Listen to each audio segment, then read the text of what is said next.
Hello friends, मैं हूं doctor हरोर, आपका हेयर ट्रांसप्लांट सर्जन और डर्मेटोलॉजिस्ट। अगर आप हेयर फॉल या हेयर लॉस की समस्या से परेशान हैं तो आपने मिनॉक्सिडिल दवा का नाम ज़रूर सुना होगा। इस दवाई को बहुत सारे ब्रांड्स अलग अलग नामों से बेचते हैं, जैसे कि मिनटॉप, ट्यूगैन वगैरह वगैरह। तो चलिए आज हम मिनॉक्सिडिल के बारे में बात करते हैं और जानते हैं कि कैसे महिलाएं इस दवाई को हेयर लॉस और हेयर फॉल से लड़ने और रिकवर करने के लिए इस्तेमाल कर सकती हैं। मिनॉक्सिडिल न केवल आपके हेयर फॉल को रोकता है, बल्कि आपके नए बाल उगाने और उन्हें मेंटेन करने में भी आपकी मदद करता है। आप में से बहुत सारी महिलाएं ऐसी होंगी जिन्होंने इस दवा को यूज़ किया होगा, यूज़ कर रही होंगी या यूज़ करने के बारे में सोच रही होंगी। अगर आप इनमें से किसी भी ग्रुप में हैं तो ये वीडियो ज़रूर देखिए। आज की इस वीडियो में मैं आपको मिनॉक्सिडिल दवा का इस्तेमाल करने के सही तरीके के बारे में, इससे होने वाले फ़ायदे, नुकसान और साथ ही साथ होने वाले कुछ साइड इफ़ेक्ट्स के बारे में बताऊंगा। आपने बालों को फिर से उगाने वाले ऐसे बहुत सारे प्रोडक्ट्स देखे होंगे जो बहुत जल्दी बहुत अच्छे रिजल्ट्स देने का वादा करते हैं। ऐसे ही हेयर रीग्रोथ प्रोडक्ट्स में से एक है मिनॉक्सिडिल, और ये दवा पिछले 20 सालों से भी ज़्यादा समय से मार्केट में अवेलेबल है। आइए देखें कि मिनॉक्सिडिल क्या है, कैसे काम करता है और इसे लगाने के सही तरीके को। मिनॉक्सिडिल का इस्तेमाल गंजेपन और बालों के झड़ने के इलाज के लिए किया जाता है। आमतौर पर ये एक सॉल्यूशन या फोम के रूप में बाज़ार में उपलब्ध है और आप इसे डॉक्टर के प्रिस्क्रिप्शन के बिना भी दवाई के काउंटर पर खरीद सकते हैं।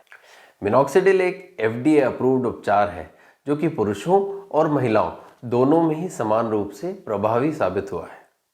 मिनॉक्सिडिल एक ऐसी दवा है जो आप सीधा अपनी स्किन पर या स्कैल्प पर लगाते हैं। जब आप मिनॉक्सिडिल को अपने स्कैल्प पर या बालों के रूट्स में लगाते हैं तो इसकी वजह से आपके ब्लड वेसल्स काफ़ी रिलैक्स और चौड़ी हो जाती हैं और आपके हेयर फॉलिकल्स में ब्लड फ्लो अच्छा हो जाता है।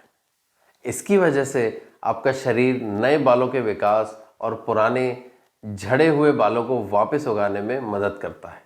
मिनॉक्सिडिल आमतौर पर 2 रूपों में आता है या 3 रूपों में आता है, एक सॉल्यूशन और एक फोम और एक जेल।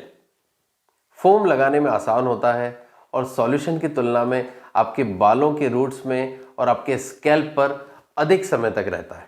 कोई भी परिणाम देखने से पहले आपको कम से कम 4 महीने तक मिनॉक्सिडिल का उपयोग करना होगा, और अगर आप इसका इस्तेमाल बंद कर देंगे तो आपके बालों का झड़ना फिर से स्टार्ट हो सकता है। आमतौर पर मिनॉक्सिडिल जैसी दवाओं के साइड इफ़ेक्ट्स कुछ खास नहीं होते, लेकिन हर इंसान का शरीर अलग अलग दवा के प्रति अलग अलग तरह से रिएक्ट करता है। इसलिए आपके लिए ये जानना बहुत महत्वपूर्ण है कि आपके लिए साइड इफ़ेक्ट्स क्या क्या हो सकते हैं। सबसे आम दुष्प्रभाव की वजह से आप अपने स्कैल्प पर रूसी, जलन, सूखापन महसूस कर सकते हैं। यदि आप दवा का उपयोग बंद कर देते हैं तो समय के साथ आपके बालों का झड़ना और भी खराब हो सकता है। आपके लिए जानना बहुत ज़रूरी है कि मिनॉक्सिडिल प्रेग्नेंट लेडीज़ या ब्रेस्ट फीडिंग लेडीज़ के लिए रिकमेंड नहीं किया जाता है। इन बातों पर अभी भी स्टडी की जा रही है और कोई भी साफ तौर पर यह नहीं कह सकता है कि इसके लॉन्ग टर्म साइड इफ़ेक्ट्स क्या हो सकते हैं। इसलिए यदि आप मिनॉक्सिडिल का उपयोग करने का विचार कर रहे हैं तो पहले अपने डॉक्टर या डर्मेटोलॉजिस्ट की सलाह ज़रूर लें। टॉपिकल मिनॉक्सिडिल के लिए 3 अलग अलग फॉर्मुलेशंस होते हैं: सॉल्यूशन, फोम और जेल। सॉल्यूशन सबसे आम है और ये आमतौर पर वही होता है जो ड्रॉपर और स्प्रे के साथ एक बोतल में आता है।